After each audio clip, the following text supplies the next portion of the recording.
através da minha vida, e que o Senhor me faça cada dia um arauto do Senhor neste reino. É o que eu te peço em nome do Senhor Jesus Cristo. Amém? Quem encontrou, se você puder ficar de pé quando você encontrar, só para a gente ler. Eu agradeço. Vamos aprender um pouco, a gente está aprendendo, a ter reverência um pouquinho mais na presença de Deus. Glória a Deus. Amém. Olha, o ventilador agora acalmou meu juízo. Essa zoadinha aí, glória a Deus. Amém? Êxodo 14, verso 9 diz assim: os egípcios com todos os seus cavalos, carros de guerras e cavaleiros saíram atrás dos israelitas e alcançaram onde eles estavam acampados, na beira do Mar Vermelho, perto de perto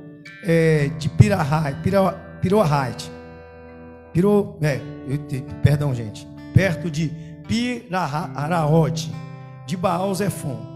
Quando os israelitas viram o rei e os seus exércitos, marcharam contra eles e ficaram apavorados. Gritaram, pedindo ajuda a Deus, o Senhor, e disseram a Moisés: será que não havia sepulturas no Egito? Por que você nos trouxe para morrermos aqui no deserto? Veja só o que você fez, nos tirando do Egito. O que foi que lhe dissemos no Egito? Pedimos que nos deixassem em paz, trabalhando como escravos para os egípcios, pois é melhor ser escravo dos egípcios do que morrer aqui no deserto. Porém Moisés respondeu: não tenha medo, fique firmes, e vocês verão que o Senhor vai salvá-los hoje. Nunca mais vocês vão ver estes egípcios. Vocês não terão que fazer nada. O Senhor lutará por vocês. Amém? Glória a Deus. Pode se assentar em nome de Jesus. Eu fiquei aqui lendo umas 200 vezes esse nome, mas na hora não saiu. O pessoal chegou, estava aqui lendo, para esse nome não embolar na minha língua, mas não teve jeito. Amém, gente? Glória a Deus. Glória ao Senhor Jesus. Pode ficar à vontade, se assentar. Tem uma coisa que a gente precisa aprender, né? A ingratidão é uma coisa que dói no coração de muita gente. É uma coisa difícil de lidar, né? Principalmente quando a ingratidão vem de alguém que a gente ama muito, que a gente tem um carinho, que a gente gosta. E a gente faz o bem. Você ajuda uma pessoa, né? E nos momentos mais difíceis dessa pessoa, você está lá presente, você ajuda ela a sair daquela situação. E depois a pessoa vira as costas, a pessoa não acredita mais em você. Era assim que Deus estava se sentindo com o povo de Israel, quando Deus tirou aquele povo do Egito. O povo de Israel, como a gente chama povo de Israel, porque são filhos descendentes de Jacó, e Jacó, Deus mudou o nome dele para Israel, então se tornou o povo de Israel, ou seja, o povo hebreu, porque são descendentes de Abraão. Esse povo estava vivendo uma promessa que foi feita a Abraão. Deus fez que iria fazer dele uma grande nação e que eles iriam ter uma terra para habitar, a terra que manava leite e mel. Deus prometeu a Abraão, prometeu a Jacó, prometeu a Israel. Jacó estava em Canaã, vivendo a sua vida com seus 12 filhos. E um dia José teve um sonho e contou aos irmãos. Os irmãos, com inveja, jogaram José num poço, depois tiraram do poço, venderam ele para uns mercadores que venderam a Potifar, que Potifar teve José na casa como empregado, como escravo. A mulher de Potifar tentou pegar José à força. José não quis ceder porque era fiel a Deus e a seu Senhor. E a mulher caluniou a José e ele levou 13 anos na cadeia. Depois saiu de lá porque Deus o exaltou, revelando o sonho de Faraó. E Faraó o colocou como governador do Egito. E José estava lá durante 30 anos. José reinou como governador. E José morreu, e o Faraó, que era amigo de José, também morreu. E veio outro Faraó que não conhecia José, não reconhecia a autoridade de José, e também não estava nem aí para os decretos do Faraó anterior, e aprisionou o povo como escravo. Passado-se o tempo, o povo estava na escravidão e o faraó começou a ver que o povo de Israel era numeroso, estavam crescendo muito, e ele, com medo de rebelião, resolveu matar todas as criancinhas de até 2 anos de idade. E as mães desesperadas, perdendo seus filhos, e Joquebede, a mãe de Moisés, teve um menino lindo, formoso, e ela, para não ver o seu filho ser morto, ela escondeu o menino até certo tempo. Depois, quando não pôde mais escondê-lo, colocou num cesto e jogou no Nilo, aonde estava a princesa do Egito juntamente com suas servas, e deixou a irmã dele, a Miriam, olhando a criança. E a princesa viu aquele cesto, pegou e viu que menino lindo e resolveu adotá-la. E a menina foi lá e disse que tinha alguém para dar mama, e a própria mãe de Moisés deu mama ao menino até certa idade. Mas Moisés foi criado como príncipe no Egito, príncipe de Faraó, era um dos herdeiros ao trono do Egito. Então, nesse tempo, Moisés foi crescendo e reconheceu o povo dele, sabendo que não era um egípcio de sangue, descobriu que era hebreu, e com um coração muito bom, porque tinha um chamado de Deus e ele não sabia ainda. Então ele, ao ver um dos seus irmãos, quando diz irmãos é porque é do mesmo povo, da mesma linhagem, um dos escravos hebreus sendo maltratado, golpeou um egípcio, e a punição para quem matava um egípcio era a morte. E Moisés, ele foge para o deserto, e no deserto ele encontra Zípora, a filha de Jetro, cuidando de ovelhas do pai. E Moisés fica naquela casa, casa com ela, tem uma família. E um dia ele estava pastoreando as ovelhas do seu sogro, quando viu algo diferente no Monte Sinai. Moisés sobe e Deus chama Moisés, e Moisés tem uma conversa com Deus naquele lugar e o chama para uma grande missão: libertar o seu povo que estava há 400 anos preso no Egito. Então Moisés vai, amando de Deus, convencer a Faraó a libertar o povo, e também numa missão de convencer o povo que tinha mente de escravo de sair daquela escravidão. E Moisés, junto com Arão, luta, e Deus manda 10 pragas no Egito, e depois das 10 pragas, na última praga, Faraó liberta o povo. E o povo sai caminhando rumo à terra prometida, rumo à promessa feita a Abraão, a Isaac e a Israel. Só que toda vez que Deus liberta alguém de uma escravidão, o que estava escravizando, ele não aceita perder aquele escravo. Quando eu estava estudando esse texto, eu lembrei da Lei Áurea. Em 1888, 13 de maio de 1888, a princesa regente, por isso que eu lembrei dela, porque Moisés era um príncipe do Egito, a princesa regente do Brasil, por pressão internacional, porque todos os países já tinham libertado seus escravos, já não havia mais escravos no mundo, poucos lugares, e o Brasil ainda era um dos últimos a ainda escravizar os negros.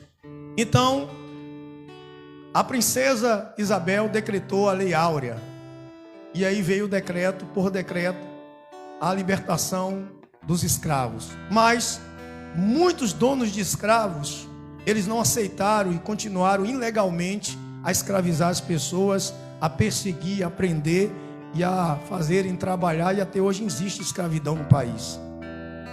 Por quê? Porque as pessoas que têm o poder sobre alguém, que escravizam alguém, não quer perder os seus lucros, não quer perder a vantagem, não quer perder o poder sobre aquela pessoa. Faraó também não queria perder uma mão de obra escrava que ele tinha. O poder dele estava naquele povo numeroso que fazia tijolos para ele, que trabalhava para eles a troco de comida e porrada, era escravizado. Então ele não queria perder, e o coração dele estava ali amarrado, e Deus endureceu o coração de Faraó, e Faraó vai atrás do povo. Faraó vai atrás daquele povo. Como nós acabamos de ler no versículo 9, diz o seguinte: os egípcios, com todos os seus cavalos, carros de guerra, cavaleiros, saíram atrás dos israelitas e alcançaram. Mas o povo de Israel, ao ver Faraó novamente perseguindo, quando eles avistaram a Faraó e aquele exército, eles se desesperaram. Eles esqueceram o que Deus havia feito, o que Deus havia causado com Faraó no Egito. Deus mandou praga de todas as adversidades. Deus mostrou o seu poder. E quando o povo saiu do Egito, uma coluna de fogo acompanhava, e eles viram o poder de Deus, a grandeza de Deus. Mas naquele momento de dificuldade, naquele momento de aflição, naquele momento quando eles viram o mal vindo em direção a eles, se desesperaram. E naquele momento surgiu a ingratidão no coração daquele povo. A falta de fé, a falta de confiança mostrou a face da ingratidão.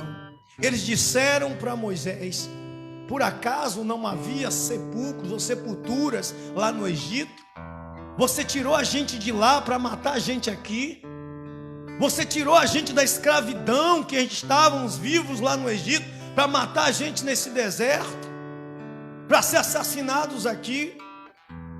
Olha, a gente entende uma coisa muito interessante com esse texto. A gente entende algo muito interessante. Do mesmo jeito que aquele povo estava escravo, nós um dia também estávamos. Eu fico lembrando assim, no tempo que eu era escravo de Satanás. Eu tinha mais coisas assim, eu fazia mais coisas do que hoje. Eu tinha liberdade, entre aspas. Eu bebia, eu fumava, eu fazia toda sorte de coisas erradas. Mas no entanto eu era escravo, eu era cavalo do diabo. Eu vivia debaixo do jugo, do chicote de Satanás.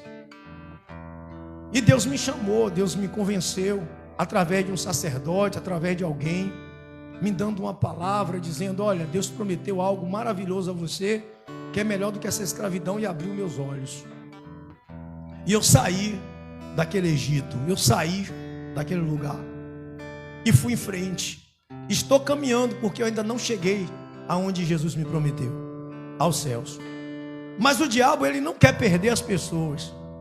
O diabo até hoje luta para me levar de volta para o Egito. O diabo até hoje luta para me levar de volta para aquele lugar. O diabo até hoje luta para me matar, como também Faraó fazia com aquele povo. Faraó voltou atrás da promessa que tinha feito de deixar o povo embora, porque ele pensou: eu vou ficar pobre, eu vou perder todo mundo. O meu reino foi estabelecido através dessa escravidão. Eu preciso deles de novo aqui para poder eu maltratar, para fazer o que eu quero, para fazer as minhas vontades. Eu não vou ser mais uma potência se eu perder a mão de obra escrava. Eu vou ter que agora me virar. E eu não quero isso, eu quero esse povo aqui, eu batendo, espancando e matando, fazendo o que eu quero. E eles foram atrás. Mas os israelitas, quando viram, eles esqueceram do tamanho da grandeza do Deus que o chamou. Eles esqueceram do tamanho do Deus que o chamou, do poder que o Deus o chamou. E disse para Moisés com clareza, disse para Moisés com muita clareza. Eles esqueceram do Deus poderoso. E disse para Moisés, vamos aqui no versículo 12, no versículo 11. E disseram a Moisés: será que não havia sepulturas no Egito? Porque vocês nos trouxeram aqui para morrermos aqui no deserto? Veja só o que você fez, nos tirando do Egito. Aí versículo 12 ele vai dizer: o que foi que dissemos no Egito? O que foi que dissemos, Moisés, a você no Egito? Pedimos que nos deixasse em paz, trabalhando como escravo para os egípcios. Quando eu estava lendo isso, Deus falou algo comigo. Porque quando eu fui chamado para sair da escravidão do diabo, eu relutei. Quem aqui ouviu a primeira palavra assim: bora para a igreja, e foi de primeira? Ninguém. Não, eu ser crente, eu servir a Deus, eu não. Mas uma pessoa foi lá e disse: não, rapaz, Deus prometeu que vai te levar para o céu. Deus prometeu que vai te salvar. Mas que nada, eu quero é ficar aqui mesmo, hoje tá bom. E aí, novamente a pessoa foi lá, insistiu. Foi o que Moisés fez. O povo não queria sair do Egito. O povo não queria sair do pecado. O povo não queria sair da miséria que estava vivendo. O povo não queria sair da escravidão, do jugo do diabo. O povo queria estar ali escravo, para eles estava bom, tinha comida, tinha água, tinha teto. Mas eles eram escravos. E Moisés o convenceram a sair de lá. Moisés insistiu. Aí eles jogam na cara de Moisés agora. Ele disse para Moisés: olha, o que foi que dissemos no Egito? Pedimos que nos deixassem em paz, trabalhando como escravo para os egípcios. Pois é melhor ser escravo dos egípcios do que morrer aqui no deserto. Sabe o que acontece? A mesma coisa aconteceu com a gente. A gente foi chamado, a gente veio convencido por alguém, o Espírito Santo usou alguém, convenceu através da palavra, a gente veio e a gente está caminhando para atravessar o mar. Olha lá, o mar vermelho está lá, a gente vai atravessar. Mas o diabo vem atrás. Ele vem perseguindo, a Bíblia diz que ele anda ao nosso redor, tentando nos estragar, procurando uma brecha. E ele vem perseguindo a gente, perseguições em cima de perseguições. É calúnia, difamação, é tanta coisa ruim que vem contra a gente, porque a gente está agora no caminho que Deus preparou, seguindo os planos de Deus, indo para o lugar onde Deus prometeu, para o céu, caminhando para ir para o céu. Mas o diabo vem atrás. O problema é que quando a gente vê o diabo vindo, a gente começa a se desesperar. A gente começa a dizer: ah, no mundo era melhor, depois que eu me converti, a minha vida virou um inferno. Tudo de ruim acontece, é tanta perseguição, é tanta praga ruim, é tanta coisa que vem contra mim. Aí a pessoa começa a indagar: eu não sei para quê fulano me chamou para a igreja, eu não sei para que eu me batizei, eu não sei para que eu aceitei Jesus, eu não sei para que eu vim passar por uma prova dessa, eu não sei para que eu saí da minha paz que eu estava vivendo. Lá eu bebia, fumava, curtia, ia para a praia, e agora eu fico aqui, e só perseguição. O problema é, se eu estou escravo, eu não fugi, eu não saí, o diabo não tem como me perseguir. Eu já sou escravo. Mas quando eu saio do jugo dele, eu sou livre, e ele me perdeu. E ele não quer perder a pessoa. Então agora ele vai começar a apertar o cerco. Antes ele não apertava, porque eu estava fazendo a vontade dele. Antes ele não me perseguia, porque eu estava vivendo a vontade dele. Ele mandava eu fumar, eu fumava. Ele mandava eu beber, eu bebia. Ele mandava eu mentir, eu mentia. Então não tinha problema nenhum. Eu e o diabo era amigão. Ele mandava e eu obedecia. Mas no dia que o Espírito Santo me convenceu a sair do Egito e ir no caminho que Deus mandou eu ir, então ele me perdeu. Aí ele começou a lutar contra mim. Ele virou meu inimigo. Ele virou meu adversário. Ele virou o meu pior inimigo. Ele quer me matar, ele quer me destruir ou me levar de volta. Ele luta para isso todos os dias. Ele é incansável. Só que Moisés fala uma coisa para o povo, uma coisa bem interessante. Olha o que Moisés diz, versículo 13. Porém Moisés respondeu: não tenha medo, fique firmes, e vocês verão que o Senhor vai salvá-los hoje. Que o Senhor vai salvá-los hoje. Nunca mais vocês vão ver esses egípcios. E ele vai dizer no 14: vocês não terão que fazer nada. O Senhor lutará por quem? Por vocês. Essa peleja é sua ou de quem te chamou? Você estava lá no Egito. Quem te tirou do Egito? Você saiu sozinho ou Deus foi te buscar? Então é Ele que garante, é Ele que cuida de você. Por quê? Porque a questão é, eu estava no Egito e Deus me chamou para ser servo e não escravo. Deus me chamou para servi-lo e não para ser escravo de Faraó. Deus me chamou para servir a Ele e não ao diabo. Então Deus me trouxe, e já que Ele me trouxe, Ele me dá agora o sustento. Ele agora cuida de mim para que mal nenhum me aconteça. Porque está escrito que aos anjos foi dado ordem a meu respeito. Se o Senhor, Ele me chamou, então o Senhor garante, o Senhor cuida. O Senhor faz com que as coisas aconteçam. O Senhor, Ele vai tomar conta da gente. O problema é quando o mal vem contra nós. O problema é que quando o mal vem, a gente treme na base e começa a duvidar do Deus que o chamou. A gente começa a achar que Deus não está presente em nossa vida. A gente começa a duvidar que Deus está conosco. A gente quer tomar nossas atitudes. Começa a vir um desespero. A gente quer se entregar. Aí o mal vem e oferece a proposta. E diz: olha, volta comigo para o Egito. É só tu pecar contra ele. É só tu negar ele. É só tu largar ele. Eu deixo tu voltar vivo. Mas se você resistir, eu vou te matar. E a pessoa fica com medo e começa a acusar quem? A Deus. Porque as pessoas não acusaram Moisés. As pessoas acusaram Deus. Porque foi Deus que tirou o povo do Egito e não Moisés. Moisés só era interlocutor de Deus. Foi Deus que chamou Moisés e disse: vai lá e salva meu povo. Eu te escolhi para isso. Moisés foi lá cumprindo a tarefa que Deus mandou. Tanto eu, pastor, como Moisés fazemos a mesma função. Nós vamos lá fora e trazemos as pessoas que estão no Egito. E quando a pessoa vem, que está aqui, quando as coisas apertam, a primeira coisa a pessoa dizer: ah, pastor, eu não sei para que o Senhor me chamou. Eu não sei para que o Senhor me convocou. Eu não sei para que o Senhor me botou na função. Porque agora está tudo vindo contra mim. As rebombadas do diabo estão vindo contra mim. É o que a pessoa faz. É o que acontece com as pessoas. Elas, na hora que vem a luta, que vem a dificuldade, elas pegam e se entregam, tem medo. Mas o sacerdote diz para o povo: não tenham medo, não temas, porque o Senhor é quem peleja por vocês. É o Senhor que luta por vocês. 2 Crônicas capítulo 20, aí abre aí. 2 Crônicas capítulo 20, verso 15. 2 Crônicas, você vai aí um pouquinho para frente. 2 Crônicas.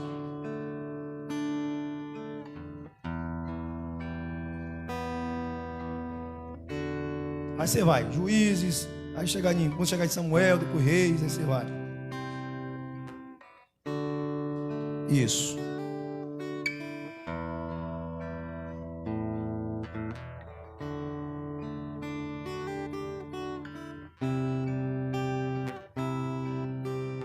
Olha o que diz aqui. Amém? O rei Josafá estava passando por uma peleja brava. E o povo se reuniu diante do tabernáculo. Olha o que aconteceu. Jaziel disse: povo de Judá, moradores de Jerusalém, o rei Josafá e o rei Josafá, preste atenção, escute isso, que o Senhor Deus diz: não se assuste, nem fique com medo deste enorme exército. Desse o quê? Enorme exército. Pois a batalha não é contra vocês, mas contra quem? Mim. Deus pega Jaziel, que era filho de um dos filhos de Asaf, que era um dos músicos do templo, e Deus toma ele e começa a dizer para Josafá e para o povo: vocês estão com medo por quê? Estão com medo desse exército? Está com medo por quê? A briga não é contra vocês não, a luta é contra mim, é contra Deus. Ele está dizendo: olha, Deus está dizendo para o povo: a luta não é contra vocês, é contra mim. A briga é contra mim, o mal não está vindo contra vocês, está vindo contra mim.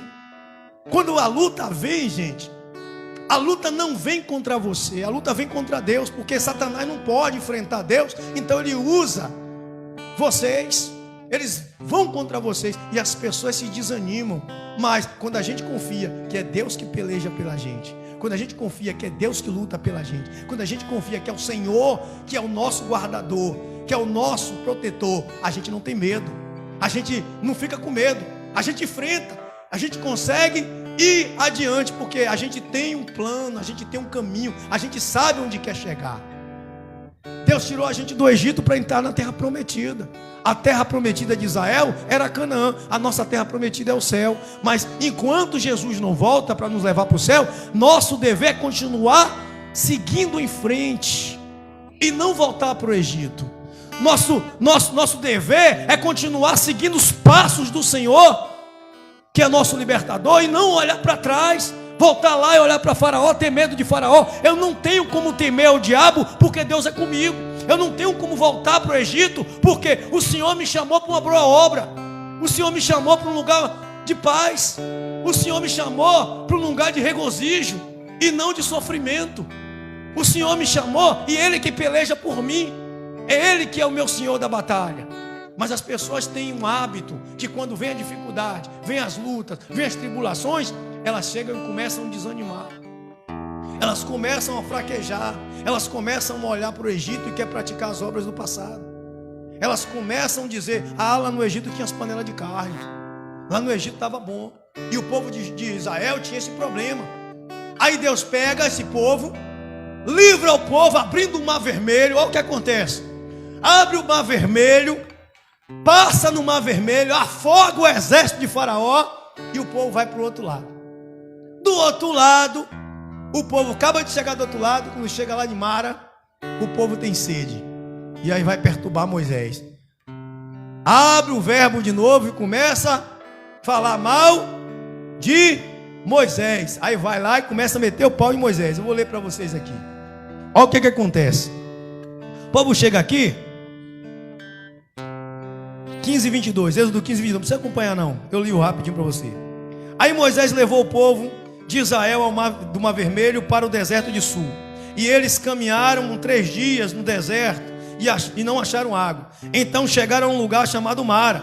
Porém não puderam beber a água dali porque era amarga.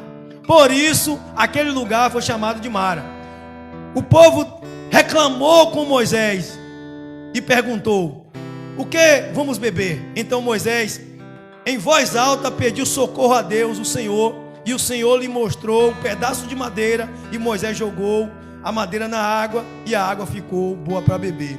E foi neste lugar que o Senhor deu as leis de Israel e pôs à prova. Olha o que acontece. O povo começou a reclamar de tudo. O povo estava no Egito, estava como escravo, estava sofrendo. Mas qualquer coisinha que aparecia, o povo começava a reclamar contra Deus. Mas Deus deixou o povo com sede? Não. Deus livrou de Faraó diante do Mar Vermelho. Olha o que Deus fez. Abriu o Mar Vermelho. O povo viu o Mar Vermelho aberto. Agora o povo tem sede, a água está amarga. O povo começa a reclamar de novo. O povo esqueceu do que Deus tinha feito. Olha, Deus mandou 10 pragas no Egito.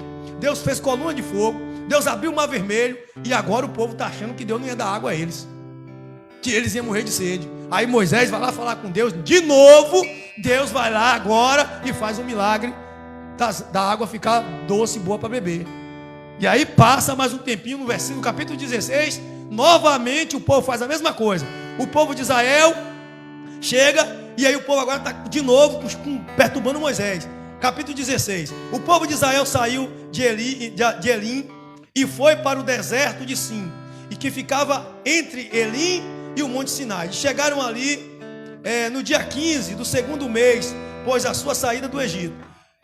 Ali no deserto, todos eles começaram a reclamar contra Moisés e Arão, dizendo: teria sido melhor que o Senhor tivesse nos matado no Egito. Lá nós podíamos pelo menos nos sentar e comer e outras comidas à vontade. Vocês nos trouxe aqui para este deserto a fim de nos matar de fome com essa multidão. Olha para isso. Mais uma vez, aí vou repetir. Deus pega, faz 10 pragas, mostra o seu poder, faz coluna de fogo, abre o Mar Vermelho, faz a água ficar doce, e agora o povo está brigando por causa de comida, achando que Deus ia matar de fome. Achando que Deus ia matar de fome. Começou a reclamar de quem? De Deus. Aí, no versículo 4, e o Senhor disse a Moisés: agora eu vou fazer chover do céu o pão para vocês, e o povo deverá sair, de cada um deverá juntar uma porção que dê para um dia, e assim os porei à prova, para saber se eles vão obedecer às minhas ordens. E o povo não entendeu que Deus estava sempre provando o povo para eles terem uma atitude de fé, para eles terem confiança. Quando as provas vêm porque Deus quer. Quem endureceu o coração de Faraó? O próprio Deus, para provar a fé do povo. Quem fez Faraó ir atrás naquele momento? Deus. Quem foi que fez aquelas águas ser amargas? Deus. Quem deixou ele sem pão um momento? Deus. Deuteronômio 8 vai dizer que te levei para o deserto, te fiz ter fome, para tu entender que não só de pão viverá o homem. Lembrei da minha mulher, que me fez semana passada passar por esse versículo. Largou eu com fome. Glória a Deus. Pastor, tem que brincar um pouquinho. Para você ver, Deus está tentando ensinar o povo a obedecer o quê? As leis dele. Ele diz assim, ó. Ele falou bem claro, ó, para saber se eles vão obedecer às minhas ordens. Deus chamou a gente da escravidão, irmãos, para servir. E servo faz o quê? Obedece. Servo obedece. Servo não reclama. Porque Faraó, se reclamasse, tomava chicotada, apanhava, morria. E com Deus não. Deus só quer que obedeça às ordens dele. Deus só quer que a gente seja fiel e siga pelo caminho até chegar na terra prometida, até chegar lá. Deus só quer que as pessoas façam o que é certo, só isso, mais nada, mais nada. Mas as pessoas ainda não aprenderam que as provações, as dificuldades, as lutas, as perseguições são para nós sermos aprovados por Deus. Quando a gente estava como escravo, o diabo não perseguia a gente não, nós era dele. Ele não precisava. Agora ele vai vir contra a gente tinindo. O discípulo de Jesus, Pedro estava lá pescando de boa. Ninguém perturbava Pedro. Quando Jesus chamou e recrutou ele, que ele se tornou um pastor da igreja, Pedro foi perseguido. Tiago foi morto à espada. O discípulo foi caçado, como se caça animais. Estevão morreu apedrejado. Começaram as perseguições. Enquanto Paulo perseguia a igreja, Paulo era bonzão. Quando Paulo virou cristão e começou a pregar o evangelho, começaram a perseguir Paulo. Botaram na cadeia, bateram, fizeram miséria com Paulo. Por quê? O diabo não queria perder Paulo. O diabo não queria perder Pedro. O diabo não queria perder nenhum deles. Peneirou Pedro para tomar Pedro da mão de Jesus. Olha o que ele queria. E o diabo sempre vai fazer isso com a gente. Faraó representa o inimigo. Faraó representa Satanás, o maligno. E nós precisamos entender que todas as nossas provações rumo aos céus é para nos preparar para o dia santo, para o dia da vinda de Jesus. A gente saiu da escravidão. Não vai ser fácil entrar lá. A Bíblia diz que o reino dos céus é tomado por esforço, a força. E a gente precisa se esforçar. Deus disse para Josué: esforça-te, tem bom ânimo. Tem bom ânimo, seja forte e corajoso. Pega a minha lei, ou seja, os ensinamentos que Moisés te deu. Guarda no teu coração. Medita nela de dia e de noite. Não se desvia nem para a direita e nem para a esquerda. Deus quer que a gente obedeça, que a gente continue firme, que a gente não olhe para trás, que a gente viva uma vida olhando para onde? Para onde Deus vai levar a gente. Quando Ló estava saindo de Sodoma, Deus disse para ele: não olha para trás, porque toda vez que a gente olha para trás, a gente paralisa, a gente estaciona, vira uma estátua, a gente não sai do lugar. A mulher de Ló olhou para trás e virou uma estátua, se acabou ali. Quando a gente olha para o mundo de pecado, quando a gente olha para as coisas que a gente já fez, quando a gente olha para a escravidão do diabo, a gente acaba perdendo, ficando ali parado no caminho. Foi o que aconteceu com esse povo, 40 anos dando volta no deserto, e morreram todos porque murmuravam. Só a geração de Josué entrou na terra prometida. Sabe por quê? Porque a geração de Josué não tinha cabeça de escravo. O coração deles era de livres, nasceram no deserto livres. Mas os que nasceram no Egito tinham o coração do escravo. E Deus quer libertar a gente desse coração de escravidão. Toda vez que vem uma prova, a gente mostra a nossa fraqueza. Sabe o que é isso? Falta de confiança no Deus que nós temos. Nós temos um Deus tão poderoso, um Deus tão grande, um Deus que mostra o seu poder, um Deus que mostra a sua majestade todos os dias, um Deus que nos alimenta, um Deus que cuida da gente. Mas quando vem uma provazinha, a gente pega e começa a cambalear. Seria melhor no tempo que eu estava lá no Egito. Eu não vou voltar para o Egito. Eu não vou voltar para Londebar. Eu não quero ser escravo do diabo. Eu prefiro morrer no deserto, no caminho, e subir aos céus, do que eu ficar lá no Egito e ir para o inferno. Eu prefiro tomar cacetada no caminho. Eu prefiro furar meu pé. Eu prefiro passar fome, sofrer tribulações, mas eu não me separo do amor de Cristo. Paulo vai dizer: quem separará a gente do amor de Cristo? Quem é? A fome, as tribulações, as perseguições. Faraó estava perseguindo o povo, mas tinha um homem de Deus ali que disse para eles: Deus é com vocês, não temas. O Senhor livrará vocês do egípcio hoje. E Deus livrou eles, e Deus mostrou, porque a peleja não é nossa, a peleja é do Senhor. Agora você vai ler comigo 1 Pedro, para a gente terminar. 1 Pedro, capítulo 1, lá no Novo Testamento, no final da Bíblia. 1 Pedro, capítulo 1, versos 6 e 7. A gente precisa não ter a mente de escravo. Foi como eu comentei sobre a lei áurea. Os escravistas ainda existem. As pessoas ainda querem escravizar as pessoas. Tem patrão que escraviza o empregado até hoje. Faz de escravo, porque a mente dele é de escravista. É malvada, perversa. Mesmo tendo um decreto dizendo que não pode, Deus decretou que aquele povo era livre, mas Faraó não entendeu assim. Deus decretou que aquele povo era dele, mas Faraó não entendeu assim. Deus decretou que você é dele, mas o diabo não entende assim. Deus decretou que você é livre, mas o diabo acha que você é escravo dele ainda. 1 Pedro capítulo 1, amém? Verso 6, diz assim: alegre-se por isso, se bem que agora é possível que vocês fiquem tristes por algum tempo, por causa dos muitos tipos de provações que vocês estão sofrendo. Para um pouquinho aí.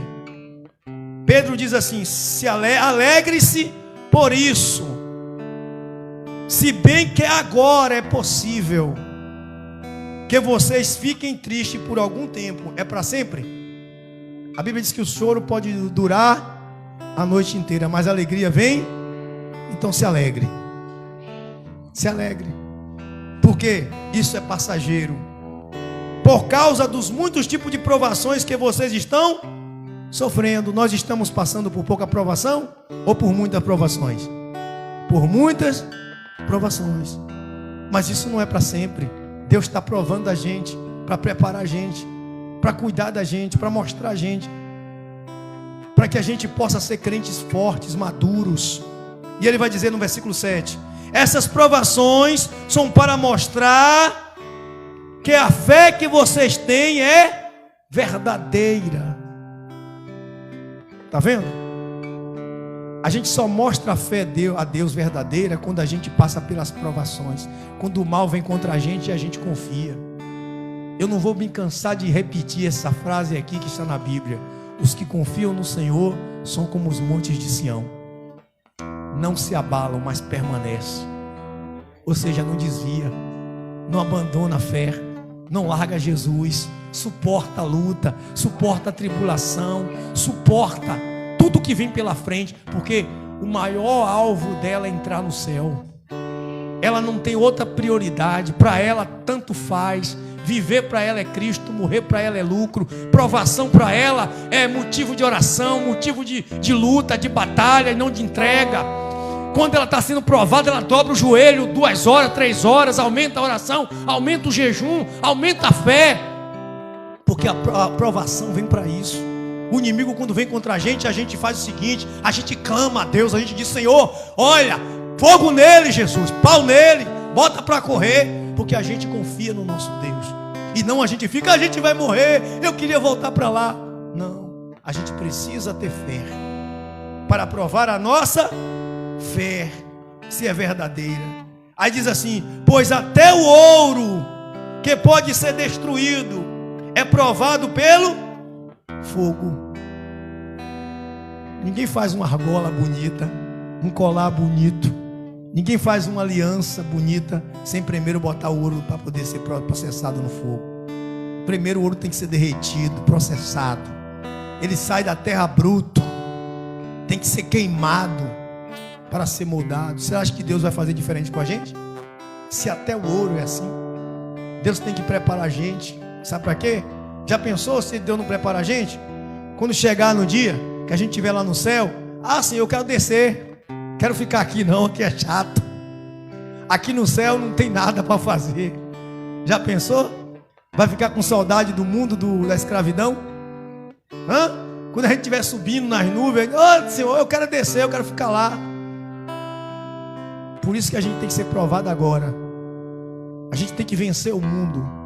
Jesus disse: no mundo sofrereis aflição, mas tenha bom. Eu venci o mundo, ele está dizendo. Tenha bom ânimo, eu venci.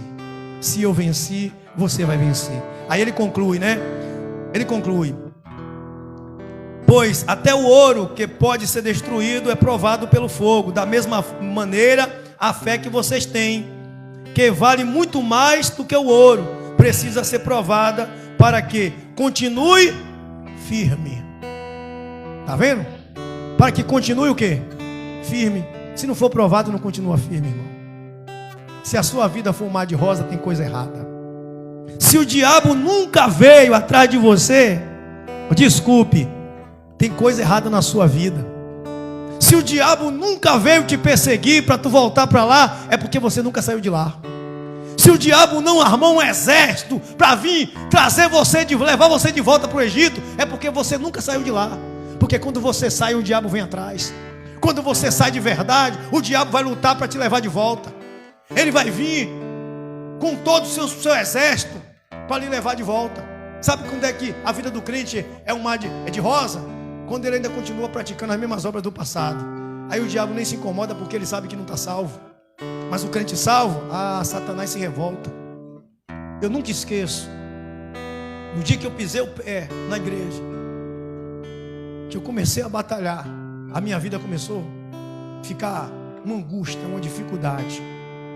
E no dia que eu me batizei, aí foi pior ainda. E quando eu recebi o Espírito Santo, aí foi cacete para tudo que é lado. E quando eu resolvi fazer a obra, aí foi perseguição. E o diabo lutou, até hoje luta para me tirar da presença.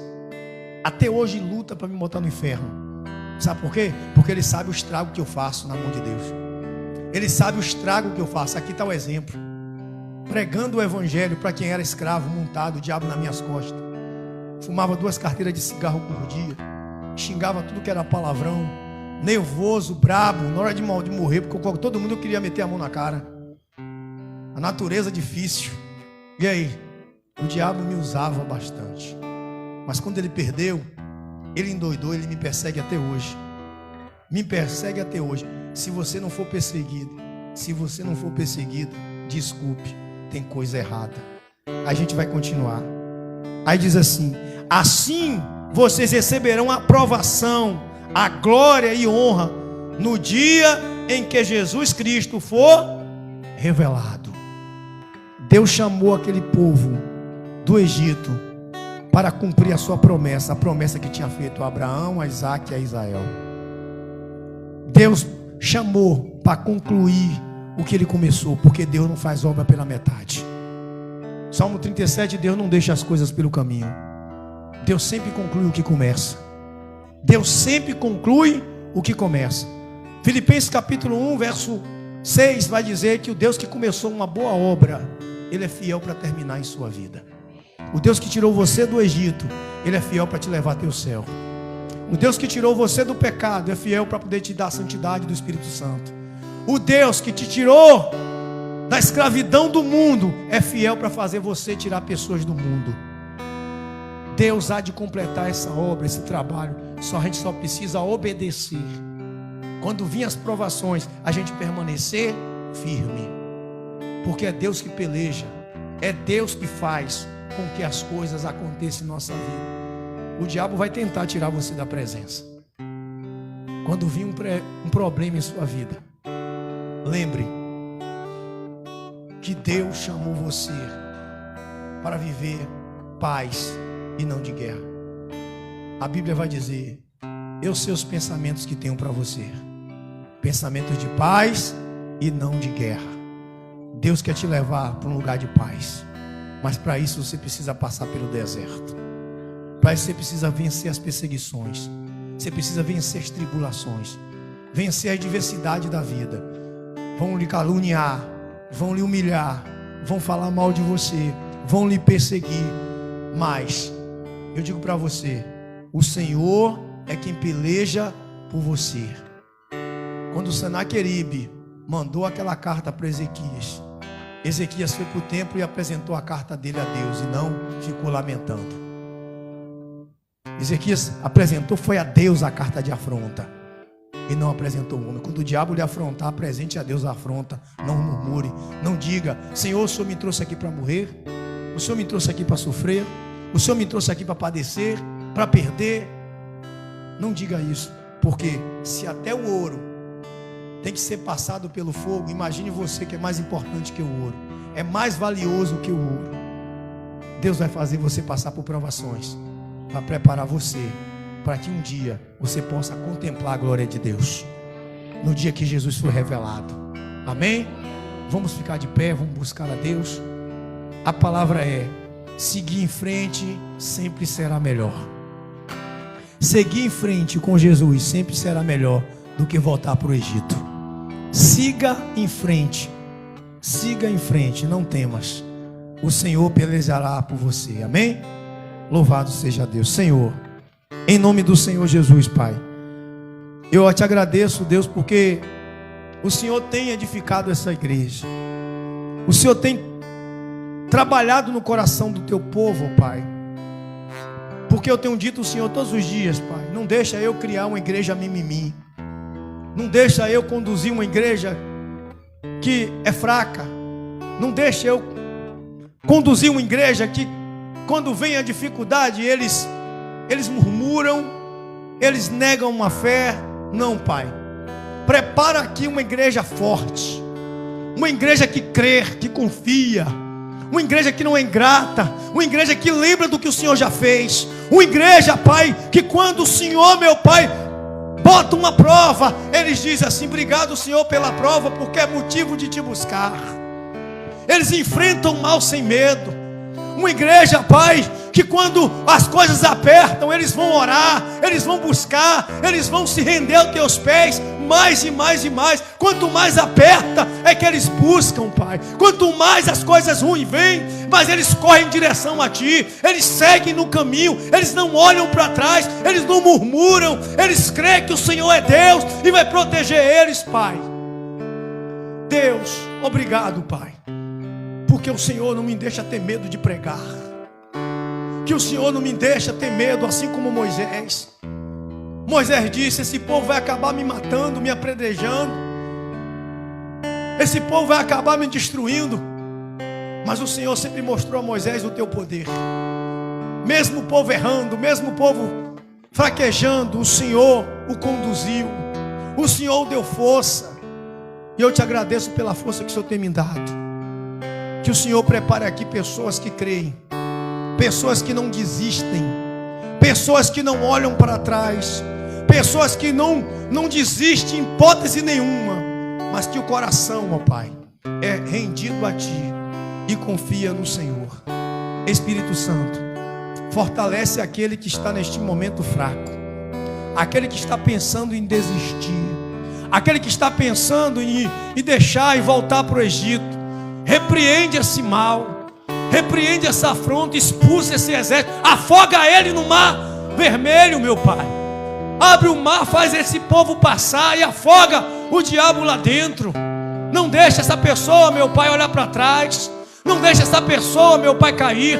Não deixa essa pessoa desistir da fé. Não deixa essa pessoa parar no caminho. Não deixa essa pessoa se desesperar quando vê o inimigo vindo, mas olhar para o Senhor e dizer: ah, meu Redentor vive e o Senhor é meu Deus.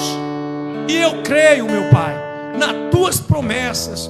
O Senhor prometeu que iria nos buscar para morar contigo, Pai. E eu vou seguir no caminho até o Senhor chegar. Em nome do Senhor Jesus Cristo. Estenda as suas mãos assim. Que o Senhor faça resplandecer o sol sobre o seu rosto. Que o Senhor tenha bondade e misericórdia de ti. E que o Senhor vá diante de ti. E que o Senhor te abençoe, te guarde e te dê a paz. E que a paz do Espírito Santo que está sobre a sua vida seja notória a todas as pessoas que te cercam. E aonde quer que você vá, as pessoas sintam essa paz através da sua vida, para crer no Deus que você serve, no Deus que você obedece e ama.